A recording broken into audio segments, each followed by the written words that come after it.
Ya, salam semua. Selamat hari Selasa ya. Pada kesempatan hari Selasa ini kita kembali di acaranya Apologet kita, yakni Bapak Erben. Oke, kita sapa dulu Pak Erben. Shalom Pak Erben, selamat malam. Oke, selamat malam semua. Ini topiknya adalah Yesus kok dibaptis ya Pak ya? Iya, Oke, baptisan. baptis tanda pertobatan.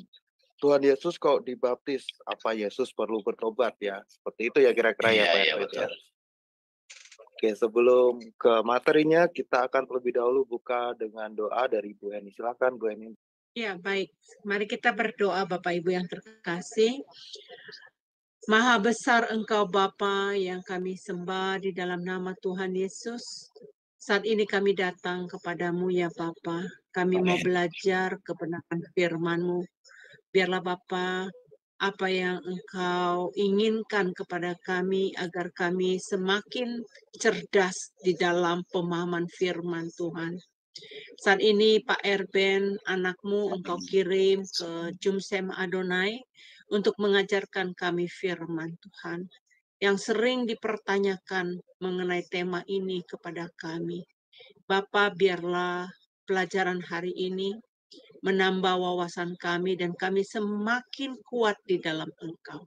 Berkati hamba-Mu Pak Erben Tuhan, berkati Bro Agus yang sebagai moderator, berkati kami semua, baik yang ada di live streaming saat ini ya Bapak, teman-teman kami yang sudah banyak menontonnya, baik dari channel-channel gereja YouTube, baik dari channel-channel Pak Lidara, Bapak Sorgawi, kami mau berdoa biarlah mereka juga diberkati sama seperti Engkau memberkati kami. Terima kasih Bapa, di dalam nama Tuhan Yesus kami berdoa. Haleluya. Amin. Ya, Amin. saya Terima kembalikan. kasih Bu Eni. Oke, lanjut ke Pak Erben. Silakan Pak Erben materinya. Oke, selamat malam semua ya. Sebentar. Saya share dulu. Oke.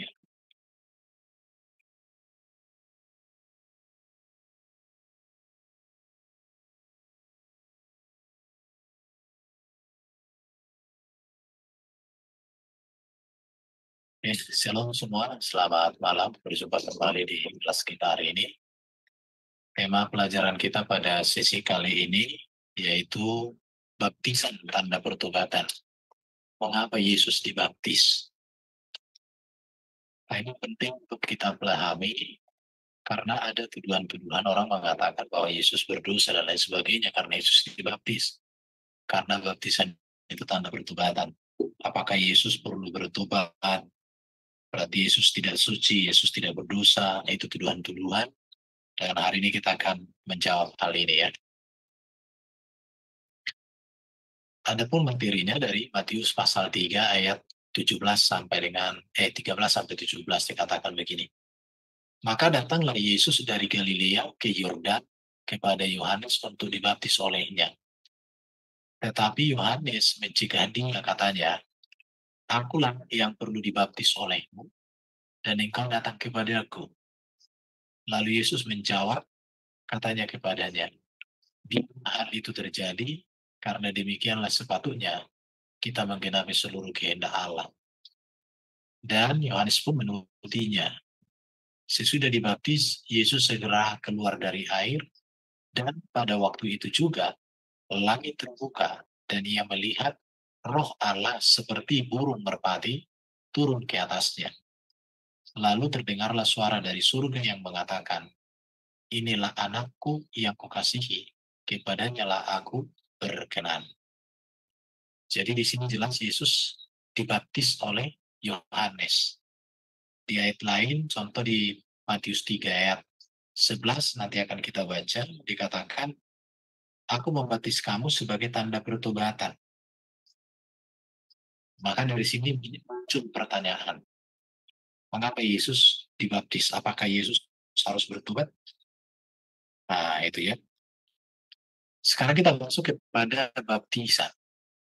Kalau baptisan di sini, kita harus mengerti bahwa ada perbedaan makna antara baptisan Yesus dengan baptisan Yohanes. Dan yang kita bahas di sini adalah baptisan Yohanes. Orang Yahudi itu terbiasa dengan ritus-ritus perbersihan.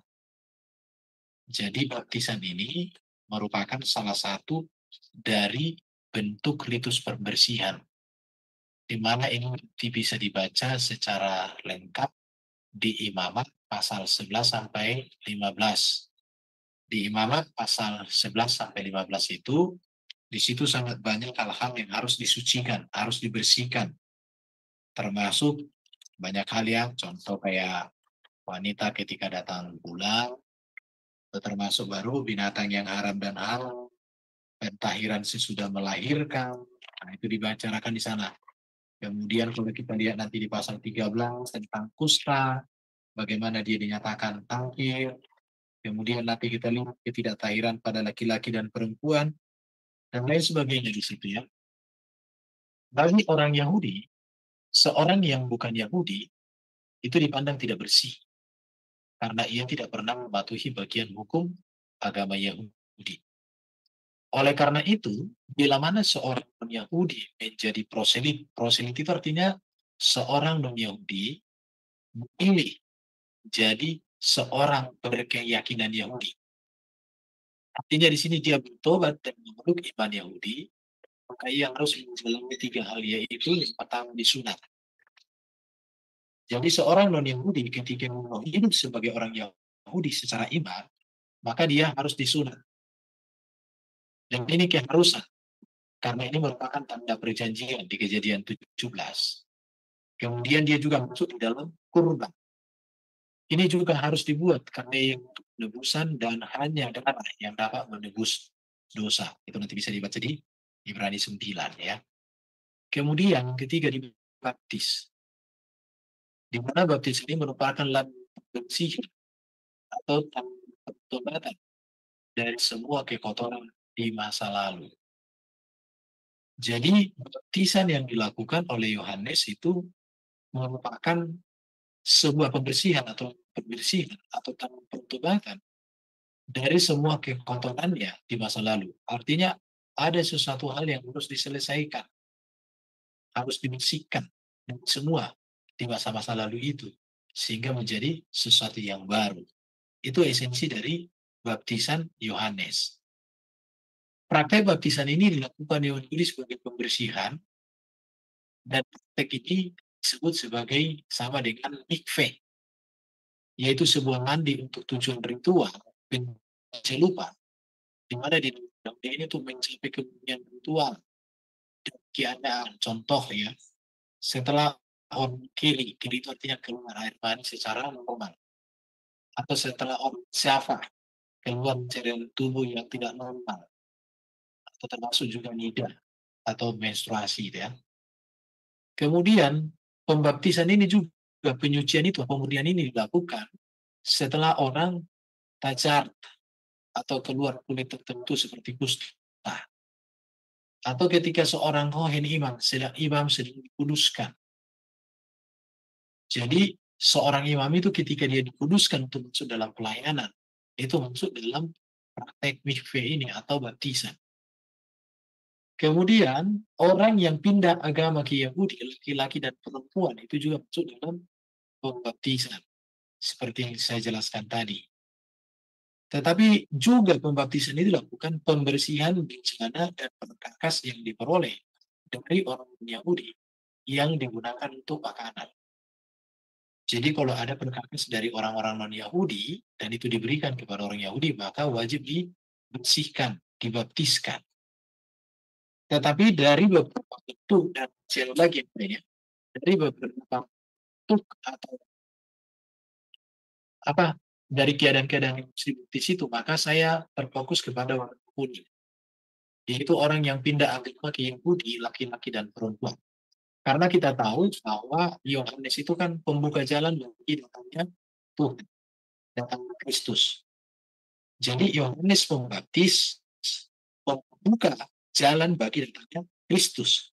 Dan jalan yang dibuka oleh situ adalah melalui atau di dalam yang namanya ritus atau ritual atau pemurnian baptisan. Jadi baptisan Yohanes adalah pintu jalan untuk masuk dalam perjanjian Allah, yaitu perjanjian Mesias yang datang sebagai penebus dan penyelamat. Itulah esensi baptisan dari Yohanes. Jadi kalau kita dari sini kita melihat, berarti ketika Yohanes membaptis orang banyak, berarti orang banyak itu masuk ke dalam perjanjian Mesias, bahwa mereka siap untuk menerima Sang Mesias sebagai penebus dan juru selamat.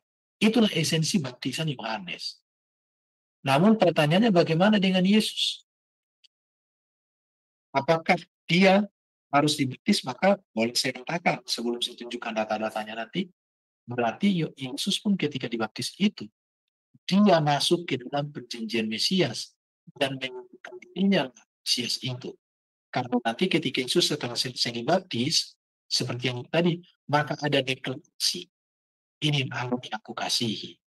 Jadi kalau orang-orang lain dibaptis oleh Yohanes, maka melalui baptisan itulah pintu jalan mereka masuk dalam perjanjian Mesias. Dan mereka menerima perjanjian Mesias di dalam baptisan itu. Sedangkan Yesus adalah masuk di dalam baptisan itu, artinya dialah yang menyatakan dirinya sebagai Mesias itu. Sebab di dalam baptisan itu, di akhir ayat yang kita baca tadi dikatakan, inilah anakku yang kukasihi, kepadanya lah aku berkenan, dengarkanlah dia. Ini jadi penarasi, nanti saya tunjukkan ya. Jadi pertanyaan, jika di dalam Matius pasal 3:11, aku membaptis kamu dengan air sebagai tanda, tetapi ia yang datang kemudian daripadaku lebih berkuasa daripadaku, dan aku tidak layak melepaskan kasutnya. Ia akan membaptiskan kamu dengan Roh Kudus dan dengan api. Perhatikan di sini. Yohanes pada dasarnya tidak bersedia untuk baptis Yesus. Karena Yohanes tahu, dan Yohanes mengatakan, akulah yang harus dibaptis olehmu. Mengapa aku membaptismu? Karena Yohanes tahu bahwa baptisan itu adalah mempersiapkan bangsa Israel atau orang-orang Yahudi secara khusus untuk mendapat bagian dalam perjanjian Mesias atau bangsa Israel masuk di dalam perjanjian Mesias itu. Jadi pertobatan mereka itu adalah pengharapan mereka kepada Mesias itu menjadi jelas. Tetapi di sini kita lihat, tetapi ia datang dan kemudian, dan tetapi ia yang datang kemudian daripadaku, ia lebih berkuasa. Perhatikan ya. Jadi Yesus tentu lebih berkuasa, suci, kudus, dan sempurna dia. Tidak membutuhkan baptisan itu. Kalau bagi Yesus, kalau untuk menantikan Mesias atau masuk dalam perjanjian Mesias, dia bukan Mesias atau Mesias tidak mungkin. Tetapi Yesus masuk di dalam baptisan itu untuk deklarasikan dirinya lah Mesias yang datang. Jika baptisan merupakan tanda pertobatan, mengapakah Yesus memberikan dirinya untuk dibaptis oleh Yohanes? Apakah Yesus berdosa seperti tuduhan-tuduhan orang yang tak bertanggung jawab? Sehingga Yesus merelakan dirinya untuk dibaptis supaya Yesus siap? Jawabannya tidak. Kenapa? Perhatikan di sini ya. Pembaptisan Yesus bukan merupakan tanda pertobatan Yesus, bukan. Sebab Yesus tidak perlu bertobat. Sekarang Yesus tidak berdosa. Tetapi pada hakikatnya, ia tidak perlu dibaptis. Namun mengapa Yesus bersedia untuk dibaptis? Jadi dari sini kita melihat bahwa pembaptisan Yesus menandakan bahwa Yesus bertujuan untuk menggenapkan seluruh kehendak Allah. Itu yang dikatakan tadi di dalam Matius 3:15. Biarlah mungkin terjadi supaya kehendak Allah. Jadi ini berbicara tentang Yesus menyatakan dirinya sebagai manusia yang sekaligus menjadi hamba, yang taat, sempurna untuk masuk ke dalam karya dan tujuan Bapa. Jadi di sini Yesus menyerahkan dirinya kepada Allah dan kerjaannya. Sehingga dengan demikian ia menggunakan semua tuntutan Allah yang benar. Ia bersedia menanggung hukuman dosa manusia yang terus dikerjakan sampai kayu salib. Ketika Yesus masuk ke dalam kayu salib, ke dalam baptisan, berarti dia mengatakan, inilah kehidupan ikut dan manusia, bahwa dia masuk ke dalam karya penyelamatan. Di situ artinya ketika Yesus dibaptis, Yesus bersedia menanggung hukuman dosa manusia. Itu terus dikerjakan Yesus sampai di kayu salib. Maka di titik 13, bahwa mati di salib itu adalah orang terkutuk. Seharusnya kitalah yang tersalibkan, terkutuk karena dosa kita. Tetapi posisi kita di salib itu digantikan oleh Yesus pada diri sendiri. Jadi tujuan Yesus menyerahkan diri untuk dibaptiskan oleh Yohanes tidak lain untuk menggenapi kehidupan dan rencana Allah apanya bagi dunia di dalam dia oleh dia. Jadi sangat berbeda ya. Baptisan-baptisan yang lain itu adalah masuk ke dalam perjanjian Mesias, di mana mereka menantikan Mesias sebagai juru selamat penebus mereka. Tetapi Yesus masuk dalam baptisan untuk menyatakan bahwa dirinya adalah Mesias, yang mana dia memberikan dirinya, memberikan pribadinya secara utuh, menjadi tebusan bagi manusia. Dan di sana ada ketaatannya. Yang kedua, pembaptisan Yesus juga menandakan bahwa Yesus mengidentifikasi dirinya sepenuhnya dengan manusia yang berdosa. Artinya apa di sini? Yesus menempatkan diri setara dengan orang berdosa, sekalipun ia sendiri tidak perlu bertobat dari dosa. Nah, Yesus tidak berdosa karena dikatakan Yesus lahir dari Roh Kudus. Yesus adalah firman menjadi manusia, di mana dia manusia yang mulia, manusia yang sempurna. Jadi Yesus tidak membutuhkan itu, tetapi Yesus menempatkan dirinya setara dengan orang berdosa. Inilah yang disebut dengan mana Yesus itu sama dengan kita. Dia memiliki kemuliaan yang tidak dipertahankan, tetapi dia mengambil rupa seorang hamba. Tapi kita diselamatkan. Jadi itu makna baptisan. Yang kedua makna di sini. Yesus mengidentifikasikan dirinya sepenuhnya dengan manusia yang berdosa. Artinya menempatkan diri setara dengan orang berdosa supaya memenuhi itu. Dia menebus dan menyelamatkan manusia dari kutuk dosa. Tetapi dia tidak berdosa dan luar biasa Yesus ya. Yang ketiga, baptisan Yesus menandakan bahwa Yesus menghubungkan dirinya dengan gerakan baru dari Allah yang memanggil setiap orang kepada pertobatan. Maka perlu kita perhatikan pesan Yohanes Pembaptis sebagai penghulu Mesias. Di dalam Yohanes 1 ayat 23, 32 dan 33. Jadi Yesus menghubungkan dirinya dengan gerakan yang baru. Seperti tadi katakan. Baik Yesus mengawali karya pengudusan itu. Ketika dia mengaktifkan dirinya jadi sama dengan si berdosa, dan ketika dia menundukkan dirinya taat kepada Sang Bapa di surga, yang darinya dia berasal, yang mengutus dirinya. Yang berikut, yang keempat, pembaptisan Yesus menandakan bahwa Yesus memberikan teladan. Contoh kepada umat manusia tentang kepatuhan. Contoh tentang ketundukan dan ketaatan kepada otoritas Allah Bapa di surga. Di mana supaya firman Allah digenapi. Jadi dia memang memberikan teladan ketaatan.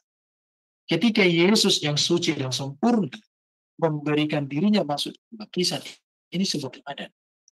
Teladan ketaatan, teladan ketundukan, teladan melakukan kehendak Bapa secara utuh dan sempurna. Ya di situ ya. Jadi demi menggenapi rencana Allah atas manusia, Yesus rela melakukannya seperti katakan Filipi 2 ayat 5-11. Hendak memasuki umat Allah yang baru yang Yohanes telah persiapkan untuk berbagi kehidupan. Jadi baptisan Yesus menjadi langkah awal bagi tindakan penyelamatan yang Yesus lakukan. Jadi ini langkah awal di mana Yesus menyatakan karya penebusan itu. Karena setelah baptisan itu baru Yesus mengawali pelayanannya, menyatakan kemesiasannya, menyatakan kenabiannya, menyatakan ketuhanannya, kepenguasaannya. Di tengah-tengah pelayanan itu diawali atau berawal dari ketika Yesus mengambil posisi masuk dalam baptisan. Ini yang harus dipahami. Oke. Kemudian mengapa Yesus dibaptis? Karena di dalam baptisan inilah ada informasi Allah Bapa siapa Yesus. Karena dikatakan di situ di dalam Matius pasal 13, Roh Allah turun ke atas atasnya dalam rupa burung merpati. Segala sesuatu yang dilakukan oleh Yesus, perhatikan di sini, mengajar, menyembuhkan, mengadakan mujizat, dan lain sebagainya. Bahkan sampai Yesus menderita, kemudian memperoleh kemenangan atas dosa, atas iblis, telah dilakukan dengan kuasa Roh Kudus. Perhatikan ya. Jadi ketika Yesus habis, maka di sini ada deklarasi tentang siapa Yesus, maka akan karya yang luar biasa di dalam dan melalui Yesus, Rohnya sendiri, Roh Kudus, Roh Allah. Di situ ya. Jadi Yesus tidak dapat melakukan sesuatu pun tanpa kuasa Roh Kudus, apalagi kita. Jadi karya keselamatan yang dikerjakan Yesus itu adalah karena Pak Firman dan Roh Kudus itu sendiri. Roh Kudus turun ke atas Yesus untuk memperlengkapi Yesus dengan kuasa dalam melaksanakan karya penebusannya. Lukas pasal 3. Di sini baca ini ya, kita baca coba ya. Lukas pasal 3 ayat 23 saya bacakan ya. Lukas pasal 3 23 apa dikatakan di sini? Ketika Yesus memulai pekerjaannya, ia berumur kira-kira 30 tahun. Dan menurut anggapan orang Yahudi, jelas ya, bisa saya bacakan. Sebentar, Lukas pasal 3 ayat 23. Oh ya betul. Kemudian Lukas pasal 1 ayat 35. Coba kita baca ya. Lukas pasal 1 ayat 35. Dikatakan, jawab malaikat itu kepadanya, Roh Kudus akan turun atasmu dan kuasa Allah yang Maha Tinggi akan menaungi engkau. Jelas. Dan di Kisah Rasul pasal 1 ayat 2 dan pasal 10 ayat 8 juga demikian. Jadi Roh Kudus turun ke atas Yesus untuk memperlengkapi Yesus dengan kuasa di dalam melaksanakan karya penebusan. Dan Yesus juga dikandung di dalam kuasa Roh Kudus. Lukas 3 ayat 23. Ini ayat 40 juga. Anak itu bertambah besar, menjadi kuat, penikmat, dan kasih karunia Allah ada padanya. Oke, jadi Roh Kudus turun dalam rupa burung merpati. Burung merpati merupakan burung yang di Yerusalem. Burung ini menjadi simbol keindahan, kebersihan, kedamaian, kesetiaan, dan burung tidak ada yang penduk. Tapi saya tidak bahas di sini ya. Jadi baptisan itu adalah deklarasi bahwa tentang siapa Yesus. Diawali dengan hadirnya Roh Kudus. Jadi karya Allah Tritunggal atau hadirnya Allah Tritunggal dinyatakan di dalam baptisan. Maka karya keselamatan itu adalah karya Allah Tritunggal, bukan karya Yesus seorang diri, bukan. Tetapi karya Bapa melalui firman yang menjadi manusia dan oleh Roh Kudus itu sendiri. Sekarang yang terakhir. Baptisan adalah deklarasi Bapa tentang Yesus.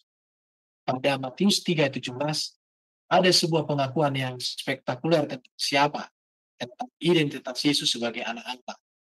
Bahkan Bapa itu sendiri mendeklarasikan, mengkonfirmasi dengan berkata, inilah Anakku yang kukasihi.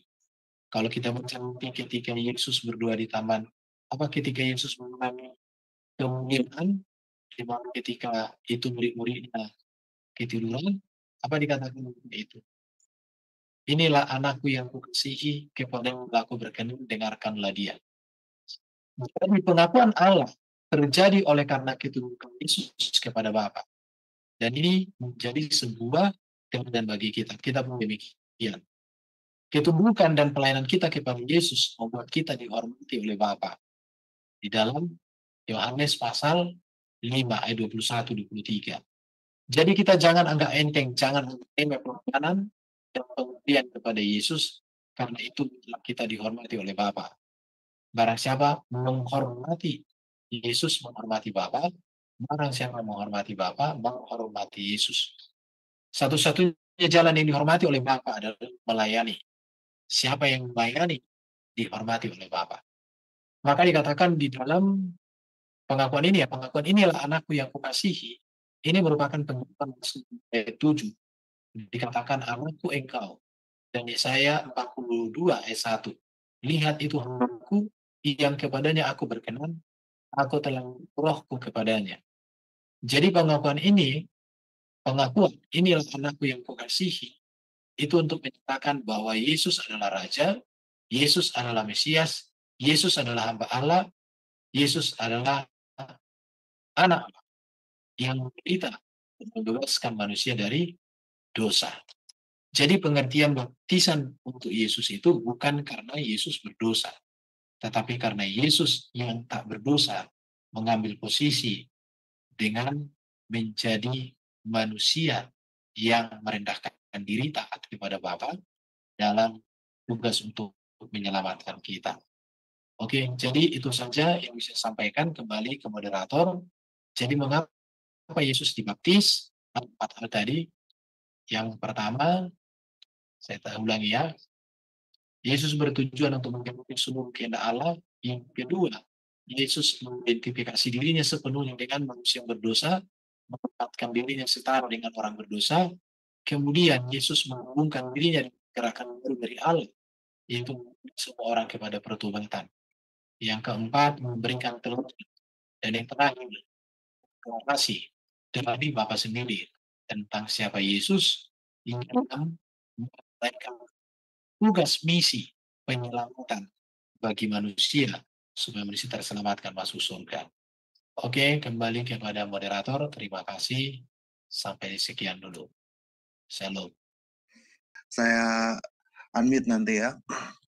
Oke, Pak Erben, ini pertanyaan yang sering ditanyakan ya, Pak ya. Mungkin yang umumnya sebenarnya baptisan itu berapa kali, Pak Erben? Karena mungkin ada beberapa juga yang mempersoalkan ini kan, Pak, ketika pindah gereja atau apa gitu kan ada dibaptis ulang. Itu sebenarnya dikenal nggak, Pak, itu, Pak? Ini kan temanya kan tentang Yesus dibaptis. Dan itu temanya tentang baptisan Yohanes.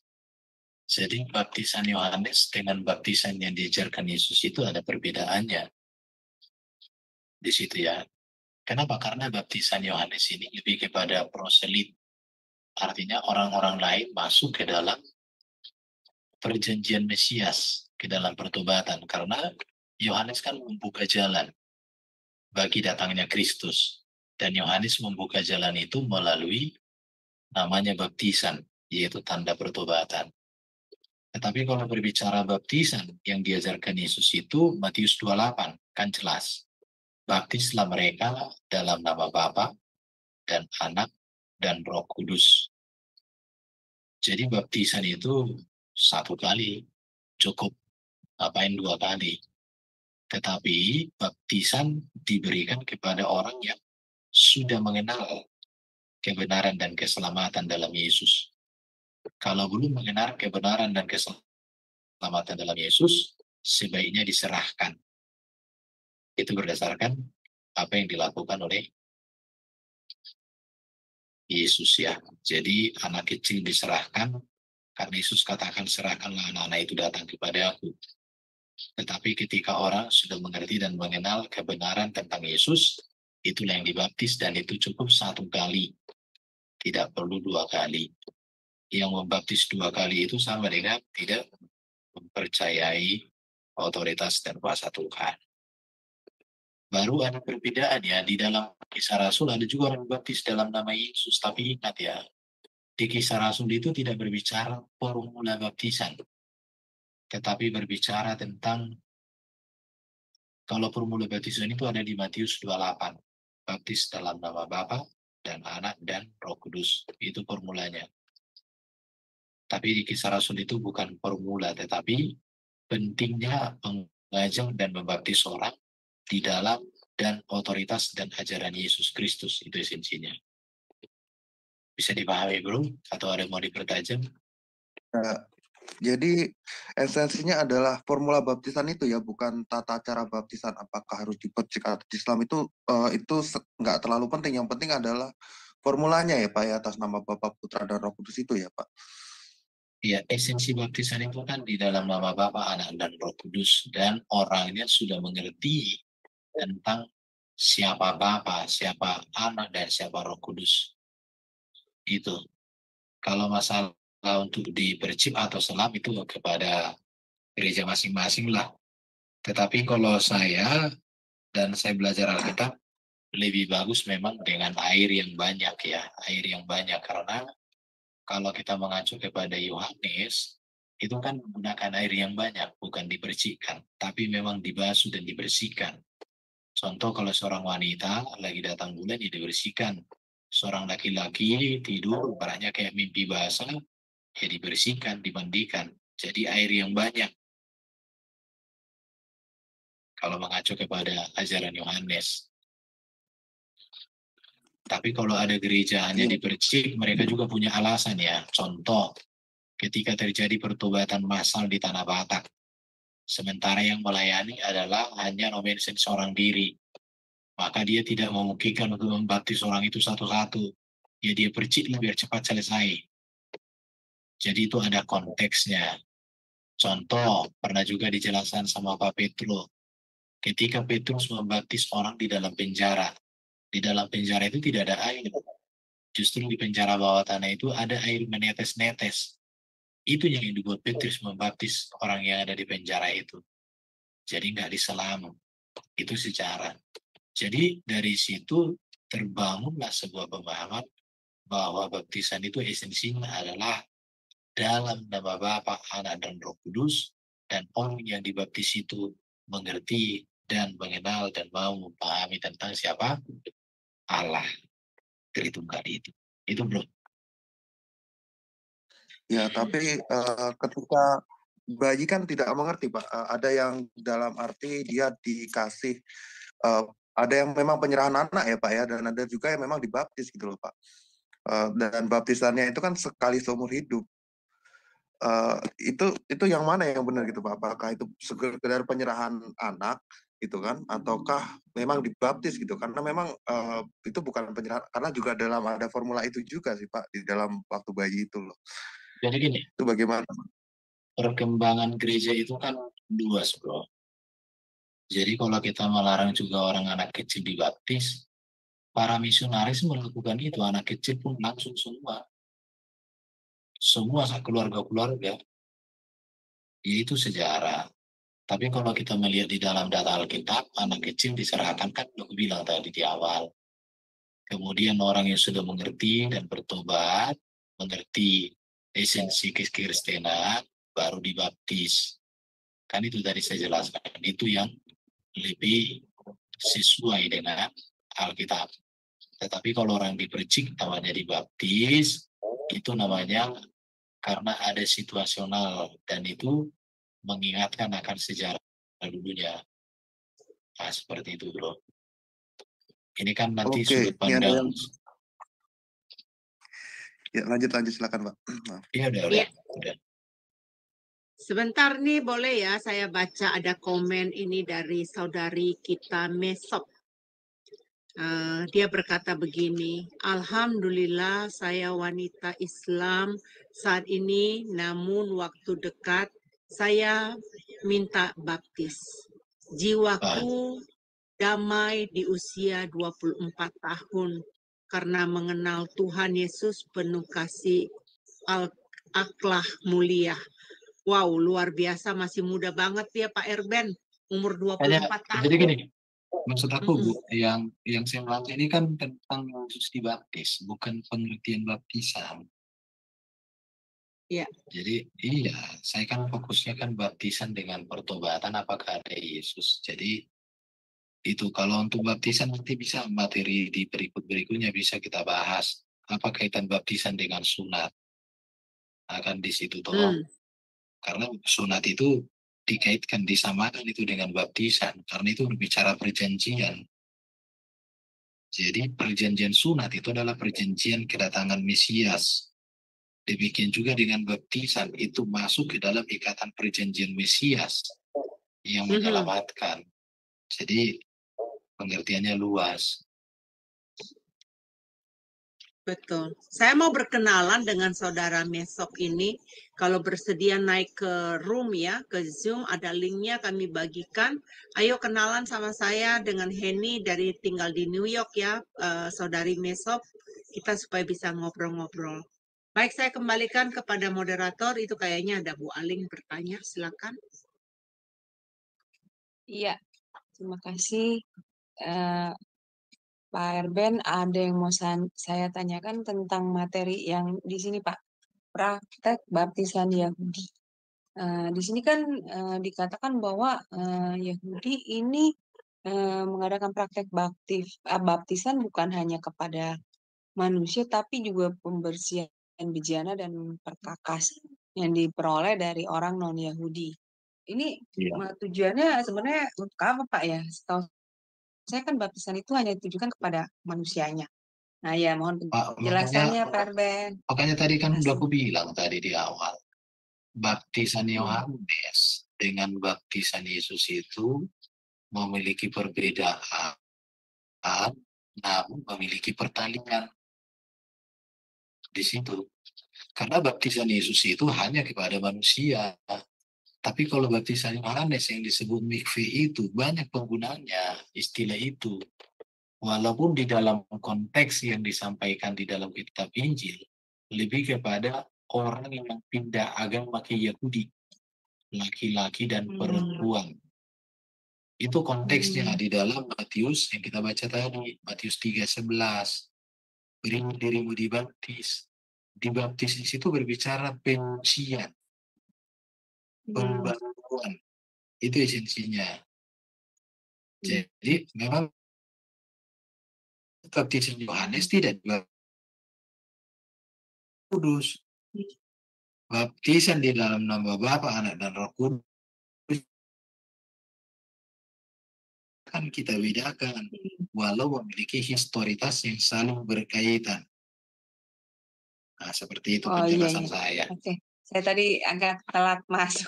Beda toh? Ketinggalan. Iya, makanya jangan disamakan ya. Jadi kalau orang katakan kan Yohanes membaptis Yesus di sungai. Esensi baptisan Yohanes itu kan mikveh, orang Yahudi, pembersihan.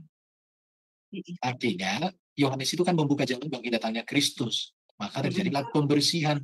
Pembersihan itu berbicara tentang pengurusan hidupnya di dalam menyambut kedatangan Mesias.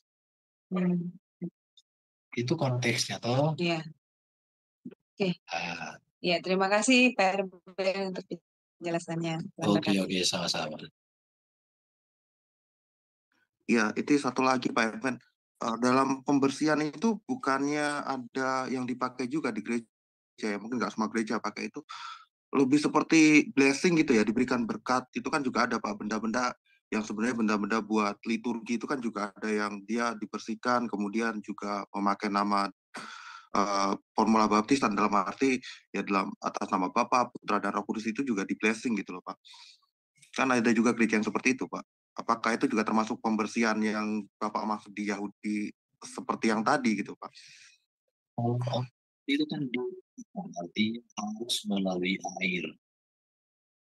Harus. Contoh dikatakan pembersihan bejana dan perkakas yang diperoleh dari orang non-Yahudi yang digunakan untuk makanan. Jadi kalau ada orang non-Yahudi memberikan perkakas, itu harus dibersihkan secara Yahudi. Sampai segitunya ya. Baru setelah orang ibaratnya kusta itu dimandikan untuk menguji kesuciannya udah sembuh apa enggak. Setelah orang keluar cairan dari tubuh secara tidak normal atau lagi menstruasi atau lagi laki-laki keluar air maninya secara normal, mimpi basah dia tuh, nanti dia harus mandi, menyucikan. Jadi seperti itu pengertian baptisan di Yohanes itu mikve itu. Itu yang harus dipahami. Ya, maksud saya kan hal seperti itu kan juga masih ada gitu Pak di gereja-gereja ya, mungkin gereja kuno ya Pak ya, masih menerapkan itu karena mereka seperti aku kan bilangnya liturgi Pak gitu loh Pak, karena memang barang-barang yang diliturgikan biasa seperti halnya cawan atau apa gitu kan yang dipakai gitu loh Pak. Di dalam gereja tertentu kan juga masih memakai yang diterapkan itu. Seperti itu sih Pak yang Untuk saya aku tahu. baptisan di sini kan menggunakan air, bukan Ya mereka menggunakan medianya juga air Pak. Ya Juga ada udah media kalau dalam tapi pembersihan itu. Ya bagi gereja-gereja kuno memang seperti itu Pak. ya itu namanya mikve itu, bagian dari mikve itulah namanya baptisan Yohanes. Baptisan Yohanes itu digunakan untuk perkakas bait suci juga, iya. Perkakas itu ketika dibersihkan itu namanya baptisan juga namanya itu. Jadi pengertian baptisan Yohanes itu luas. Maupun konteks Matius pasal 3 ayat 11 sampai 17, konteksnya untuk manusia, bukan untuk perkakas, bukan untuk hal-hal yang berkaitan dengan contoh menstruasi, bukan.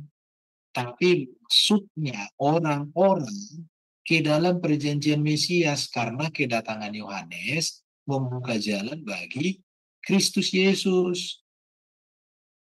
Itu yang harus dipahami. Bisa dipahami nggak yang saya maksud? Iya ya Pak. Oke, kalau nggak ada lagi yang mau bertanya nggak ini? Kalau nggak ada, mungkin Pak Erben bisa kasih konklusi dan doanya, silakan Pak Erben. Konklusinya, intinya adalah bahwa Yesus tidak berdosa. Pembaptisan yang dilakukan Yohanes untuk konteks orang-orang banyak yang datang, maka itu tanda pertobatan. Tanda pertobatan itu artinya mereka masuk ke dalam perjanjian Mesias. Sedangkan Yesus sendiri datang dan mau dibaptis, dia mendeklarasikan dirinya, menyamakan dirinya dengan manusia untuk tugas dan tujuan yang mulia bagi keselamatan. Itulah intinya. Jadi Yesus tidak berdosa. Tidak ada dosanya Yesus. Itu yang harus dicatat. Tetapi Yesus punya tujuan, hendak menggenapi kehendak Bapa dan dia taat. Dan Yesus mengidentifikasi dirinya sepenuhnya dengan manusia berdosa. Dan Yesus menghubungkan dirinya dengan gerakan bau dari Allah yang memanggil setiap orang pada pertobatan. Makanya Yesus selalu mengajarkan bertobatlah. Kemudian Yesus memberikan teladan. Dan di saat itulah ada deklarasi bahwa Yesus anak Allah, juru selamat dan penebus manusia sepanjang masa. Nah, itulah yang bisa saya sampaikan kesimpulannya. Kita berdoa ya. Bapak, terima kasih pelajaran ini boleh berjalan dengan baik. Berkati semua yang mendengar. Kami berdoa oleh hikmat dan pertolongan Tuhan, semua kami boleh sama-sama mengerti dan memahami kebenaran-Mu, dan kami boleh terus kedapatan setia di hadapan Tuhan untuk berbakti, mengabdi, dan melayani Tuhan. Terima kasih Bapa, terpujilah Engkau di dalam dan melalui Yesus Kristus, Putra-Mu Sang Firman, kami berdoa. Amin. Terima kasih semua. Amin, amin. Terima kasih Pak Erben. Oke ya, teman-teman jangan lupa ya, setiap hari Senin sampai Sabtu setiap pagi kita ada renungan pagi jam 5.30 ya, jangan lupa ya. Oke.